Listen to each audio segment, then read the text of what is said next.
Hi everyone, it's Tina from Collect Together. So a tag video. So I'll put all the questions in the description box. There are 10 questions and we have tagged a slew of channels. We'd love to do this, but don't feel the pressure. I know there's a ton of videos you probably already have lined up. So we're thinking out of the 10 questions, maybe we'd like to run with maybe 5 of the questions or be inspired by a couple of them and run with it that way. Sort of put your own twist on the tag. So we just wanted to make it as fun as possible. I will obviously do the 10 questions because I'm kicking it off, and I have some, you know, like props, as you know, things that I'll sort of show as I talk. But our first question: what or who inspired the start of your channel? Well, pretty much for us, it was a whole sort of family venture, but it was really inspired by, obviously, our son Blake watching a lot of the Kinder Surprise or surprise egg openings and toy reviews. He loves that. But I also have my channel, which I've had for years. Hello! No, it's not actually at the moment, but which I've had for years, and he has been trying to get involved in that. It's like a beauty channel and stuff like that. But he's been helping me with a lot of the unboxings on that channel, and like I said, it's very perishable stuff. It's beauty related, fashion stuff he's not really interested in, but I found that as me and my husband were sort of reliving our collectibles and stuff like that and getting them out again, we found that he was really into a lot of that stuff together, and obviously going through toy stores and toy hunts and all that, he really loves it, and it's something we do together as a family. So it was inspired by channels that we watch, inspired by my love of sort of YouTube, him wanting to get involved, and obviously this is something that is a family thing. So that's sort of what inspired it. So number 2, why did you pick this channel name? Collect Together means we collect together as a family to do something that we enjoy. We collect together collectibles and toys.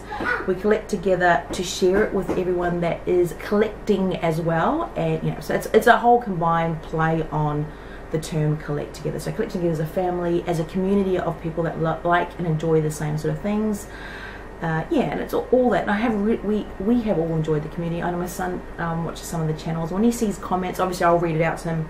He gets really, you know, like chuffed. And right, number 3, favorite current collectible or toy. What I mean is like something on your channel that you are all enjoying to collect, or you really trying to get on top of and get the whole collection, or just something that you love to open and share with everyone. I think for us, you kind of see it is Shopkins. My son, you know, loves both seasons of Shopkins, and so do I. My husband not so much. He's more into the Lego minifigures. So for the whole 3 of us combined, it's definitely the Lego minifigures. And we also love Adventure Time. We love watching it. We love quoting it. Number 4, your oldest collectible or toy. The oldest sort of toy is this one. So this is, some of you may be able to already guess or know it, it's inspired by the E.T. spaceship. So it's an E.T. toy. This is a 1982. It's released by LJN Toys from Universal Studios. You can get it open, but I've had it since I was a kid. Obviously I saw the movie and loved it. I was given a lot of the toys at the time, and over the years I gave them away and broke them and stuff. But this is the one you can see. It's been well played with. I still got the little guy. You press it down and he rolls across, you know, wherever, the bench top and that. So I mean, I love it. To me, it's sentimental. My mum gave it to me. She's no longer here, but it's just my oldest toy that I've still got, and I loved it. I've loved the toy for years. My son hasn't played with it yet, but it's something that I will definitely just pass on to him. I mean, it's quite damaged. It still has the parts, but it's very well worn because it's been a loved toy. For me, it's more of a toy, a sentimental thing to sort of pass on. Some of my sort of most cherished things are Poncho doll. It's actually locked away in storage from the TV series Chips. I think some of you might remember that one. I just remember the aviator sunglasses. Oh my goodness. So there's that, and a lot of different things, and even these ones. He got these reader books. Now they're before the cassette tape reader books, of course. Now I think for my husband, he's got a lot of the, I might insert it here, hopefully I can get either a photo or some footage. For hubby's collectibles, he loves collecting Kellogg's cereal toys. In particular, he loves the 1980s UFO series from his childhood. He also enjoys collecting retro homewares, particularly Cartel. Number 5, previous fads. So maybe phases that you've gone through of like collecting lots of different things, and maybe you've sort of grown out of it or sort of given it away. Like for me, I really enjoyed collecting, and I was given a lot of the alien sort of toys and stuff like that, and what I can get of a lot of these horror movies and games and stuff like Silent Hill is one of my favourite sort of things, but a lot of them are a little bit more what I would term gruesome or dark. Well, not so much, you know, family friendly to have out, you know, running around with obviously our son Blake. So I've sort of phased out a little bit. I still collect it, but it's not stuff that I've either put more away in storage and that might bring out sort of later on. But also I was heavily into collecting babushka dolls for a good couple of years, so every type of little wooden or plastic style of babushka dolls, particularly ones that were quite unique.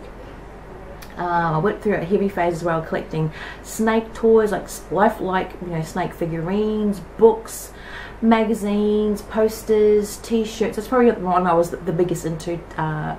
Rings, jewelry, sunglass frames, like anything I could get my hand on. Number 6, favorite shows. Well, let's get into something else. So favorite shows, obviously for us, like I said, Adventure Time, we love that. We love regular shows. That's something we all watch together. And obviously Looney Tunes, that's something that, you know, since I've been a kid, and Tom and Jerry and that, but that's something that we all sort of share together. Actually, I know this sounds terrible, but not a lot of TV shows that I'm into lately, because I just don't really sit down and watch a lot of shows. I'm more into grand designs and renovation shows of all things.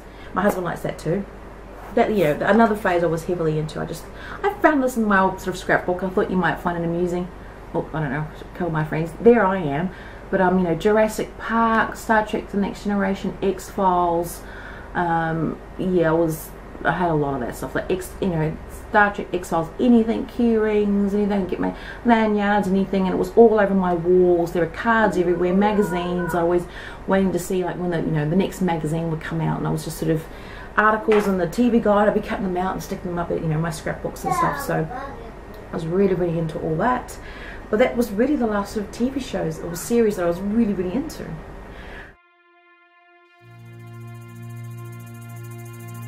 Seven, favorite books.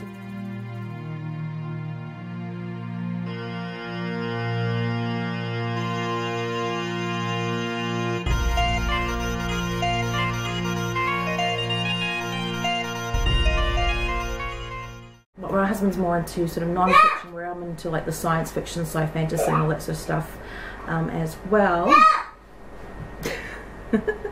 And I used to be into all the, like, I'm just going off on a tangent because I had it here. These, you know, those Adventure Time, not just the books but the magazines, like this is obviously Warlock. There was also White Dwarf was another one at that time. So fighting fantasy sort of books and all this. Number 8, any favorite quotes? So this can be from TV shows, movies, other channels, anything out there. I think the ones that we're heavily in at the moment is the Lego Movie. Since we got the DVD for Christmas, we've just been literally every day we'll quote it. I love, is it, yes, was at the beginning of the movie, no spoilers, Lord Business goes, you know, after Vitruvius has gone in about the prophecy, and he goes, Lord Business goes, it's a bunch of hippie dippy baloney. I just love it. That whole, you know, opening scene just cracks me up. And we all say awesome and other, you know, quotes from the movie. Before that it was, you know, Adventure Time and Regular Show and, you know, any other sort of movie or thing at the time. I mean, a lot of the quotes that I do are from, like, you know, Alien and Star Trek movies, Predator, a lot of the Arnold Schwarzenegger, Bruce Willis, Mel Gibson, Van Damme, Steven Seagal sort of movies that I grew up, well, Sylvester Stallone movies that I grew up watching, you know, back in the 80s and the 90s. That sort of things I can quote. Maybe not appropriate. Number 9, store collectible. Oh, just sorry, going back, and then also all the quotes my husband does from what's his favourite show? What's his favourite show? I can't think of it. Thunderbirds. He loves Thunderbirds. Thunderbirds are girls. So he loves all that sort of stuff. And his nickname's actually Virgil. His friends call him Virgil. Those of you will know, Thunderbirds will know. I might be able to sneak in a picture if he lets me here. Sorry, we just had a little giggle fest here. Number 9. How do you store your collectibles? I mean, like a lot of my sort of magazines I have in, I'm sure you know, like either the slip covers, or I have them in these little clip ones. Obviously if they don't have the slip covers, they'll be in things like that. So if we're trying to build up a collection so we can sort of see it, know what we've got, we sort of stack them in these ones. So obviously things like Kinder or like the Shopkin, so we can see what we have, you know, duplicates and the like, so we'll keep them like that. And once we have the whole set, we'll move them into these sort of ones you can stack easily in drawers. So this is just some Kinder stuff for what the Transformers and some other ones there as an example. So that's how we store all those smaller items. And all of the other ones we have all in the standard plastic tubs in the wardrobes and where have you. But a lot of other, I suppose, of our older stuff are in storage. We would love, that's our sort of dream, to every time we go to IKEA we get, you know, we dream about it, like, you know, nice black or white cases with the glass and the lights and stuff like that.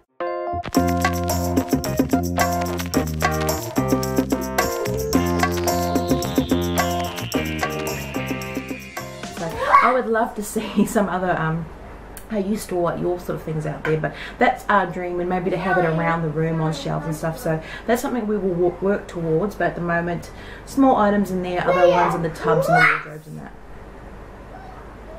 He's enjoying his game.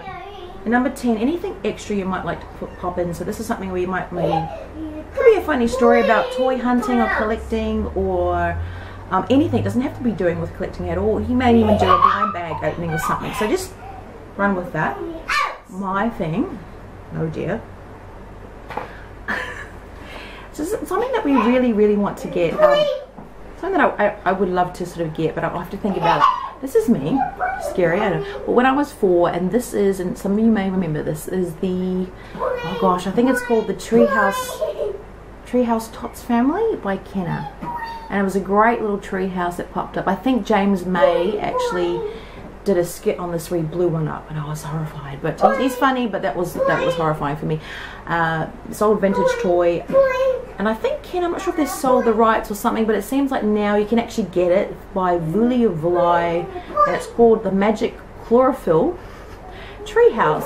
But what I was reading reviews on it and obviously looking at the prices. So to buy it now with the new company or whatever, looks very much the same, but it ranges from 175 to 200 Australian dollars.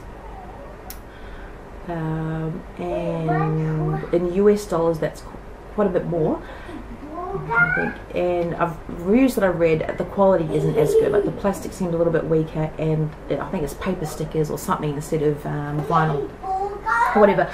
But yeah, so that was just something I thought I'd just throw, because I was looking at it and I've been sort of thinking about it. I love it. It's one of my favourite, I probably should have put it in the other bit, favourite sort of toys that I remember, but I just didn't have it. It's been gone out of my life for a good 20 years, but it's one of those toys that you just, when you think of it, it makes you happy. And I loved it to, like, literally I think it almost fell apart, but it was a really sturdy toy. I think eventually my dad, like, he used to give a lot of my toys away to neighbours and stuff, I don't know, to impress them, I'm not sure, but I'd come home and maybe a Star Wars mask was gone, another Star Wars toy, another so-and-so toy was gone.